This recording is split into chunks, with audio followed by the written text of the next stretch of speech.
Hello students, once again welcome back to the class of physics. So in the previous lecture actually we studied the types of semiconductor. In that first one we studied, that is intrinsic semiconductor. Hope you all know that what do you mean by intrinsic semiconductor, even though in class also we discussed that.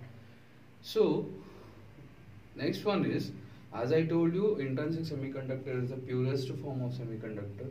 Even though we have a purest form of semiconductor, we are moving on to the another type of semiconductor, that is extrinsic semiconductor.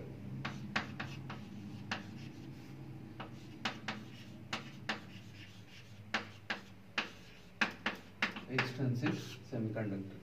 So what is the purpose of studying this extrinsic semiconductor, sir? See, actually extrinsic semiconductor is an impure form of semiconductor.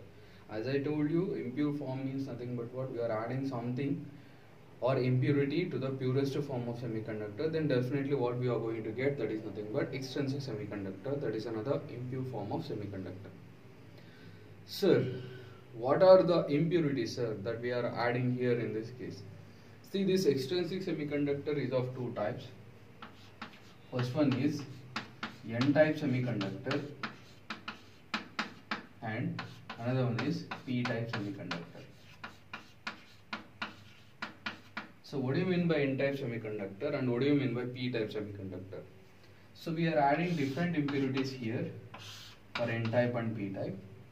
So the resultant semiconductor, what we are going to get, it is nothing but N-type semiconductor and P-type semiconductor. So what are the impurities, sir? See here, if you take N-type semiconductor, there we are going to add pentavalent impurities. Pentavalent impurities. If you add pentavalent impurities to this intrinsic semiconductor, then we are going to get extrinsic semiconductor. So what are the pentavalent impurities, sir? See, we have arsenic,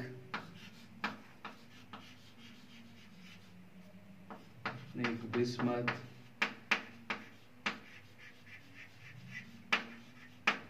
we have arsenic, bismuth, antimony, phosphorus. So these are all the example for pentavalent impurities. So when I add these pentavalent impurities like arsenic, bismuth, antimony and phosphorus to silicon, because it is an intrinsic semiconductor, when you add that, then what you are going to get, resultant, that is nothing but N-type semiconductor. When we come to P-type semiconductor, we are going to add trivalent impurities. Trivalent impurities. So similarly, what do you mean by pentavalent and what do you mean by trivalent, sir? See, pentavalent impurities are nothing but there we have 5 valence electrons, and if you take trivalent impurities, here we have only 3 valent electrons. So we can take an example for gallium. So that is one of the example of trivalent impurity. So this is what I said is a trivalent impurity: gallium, boron, indium. So these are all the example for trivalent impurities. When you add these two impurities to the intrinsic semiconductor, that is the purest form of semiconductor, then the resultant semiconductor, what you are going to get, there it is nothing but N-type semiconductor and P-type semiconductor. Now let us see, what do you mean by N-type semiconductor? As I told you, we are going to add impurities of pentavalent impurities to that N-type semiconductor. So it has 4 valence electrons. Okay, so 5 valence electrons. Let us take, let me write the atomic structure of this. Later I will write the energy band diagram. So let us take silicon, or we can say this one, arsenic. We all know that it has 5 valence electron, correct? So let me write that 1, 2, 3, 4, and this is 1, 5. What happens when we mix with intrinsic semiconductor, that is like silicon? Let us take, this is silicon. Silicon has how many valence electrons? It has 4 valence electrons. We all know that silicon. So what happens? It has 4 valence electrons, because this one we already studied in the previous lecture.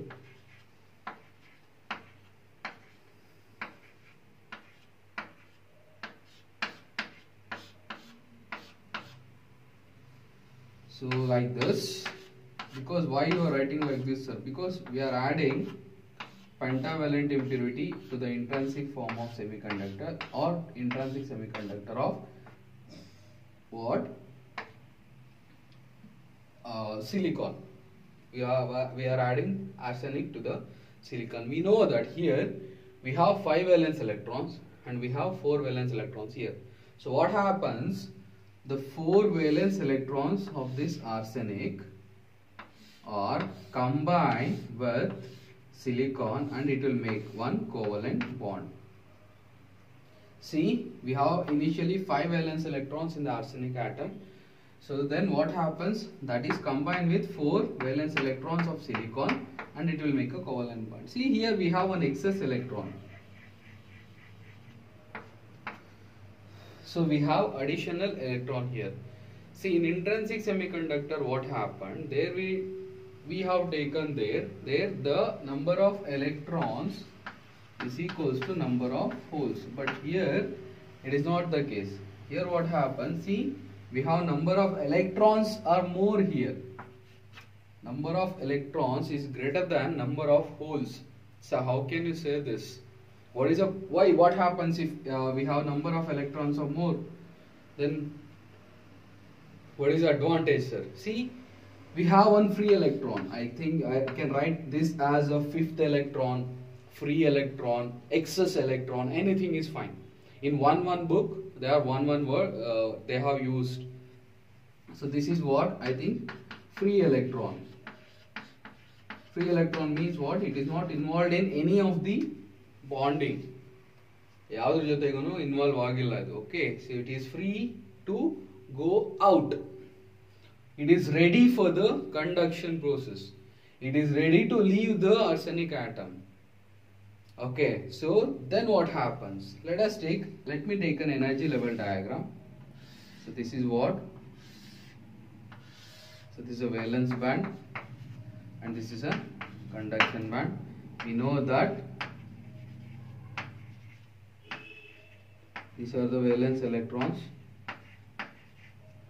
Okay, and this is a conduction band. Let me take that later.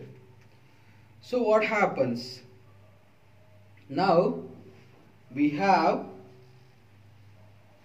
this is what I can take it as EV and it is ED. So this arsenic is ready to donate an electron for the conduction. So if you want to donate an electron, so what is the meaning of this? See, we have an donor energy level. Okay, we have donor energy level just below the conduction band. So we have donor, this is a energy level conduction.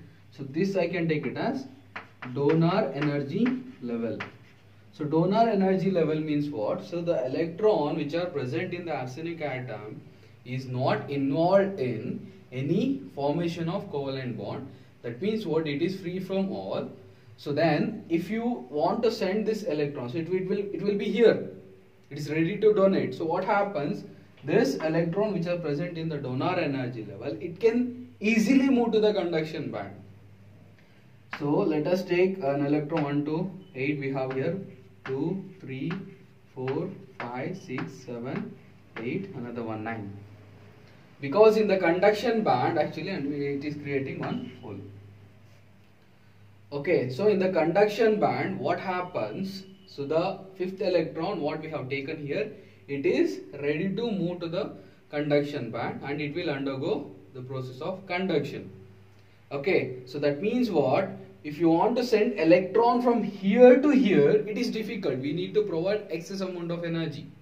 Correct, that is what happened in the case of intrinsic semiconductor.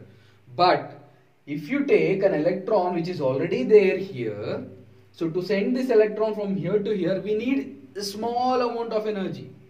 When you provide a very small amount of energy,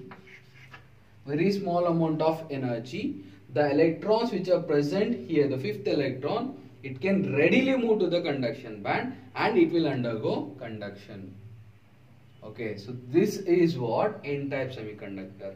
And when you count, the number of electrons in this is greater than number of holes. The number of electrons in the N-type semiconductor is greater than number of holes.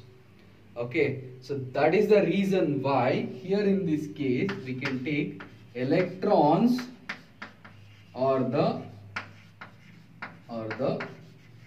majority charge carriers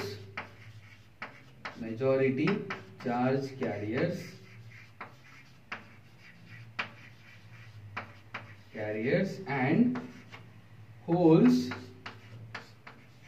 are the minority charge carriers.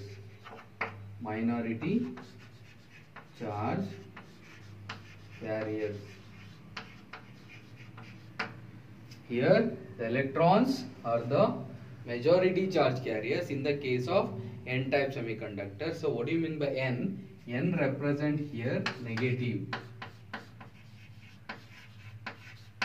Why it is negative? Because electrons are the majority charge carriers. So what is the sign of negative symbol? Sign. What is the sign of electron? That is negative. Plus or minus. Electrons charge in, actually it is negative. Alva. Proton anta tagondaga positive. Here we can consider holes as positive. Okay. So but electron value obviously it is negative.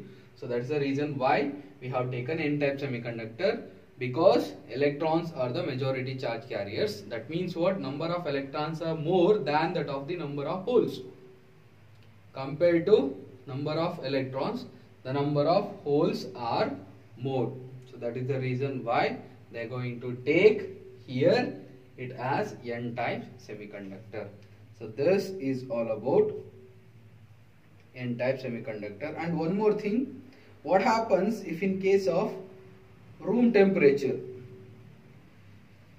So at room temperature, most of the donor atoms will get ionized. That means most of the donor atom will go to the conduction band. Okay, ionization, you know the concept of ionization, you already studied.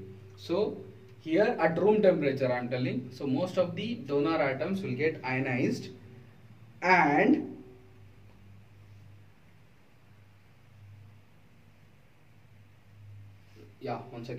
so most of the donor atoms will get ionized and only few silicon atoms will get ionized. Okay, so that's the reason why in the conduction band we have more number of electrons. ಅದಕ್ಕೆ conduction band ಅಲ್ಲಿ electrons ಜಾಸ್ತಿ ಇದಾವೆ. So this is all about N-type semiconductor. Just go through with this, and if you have any doubts you can ask.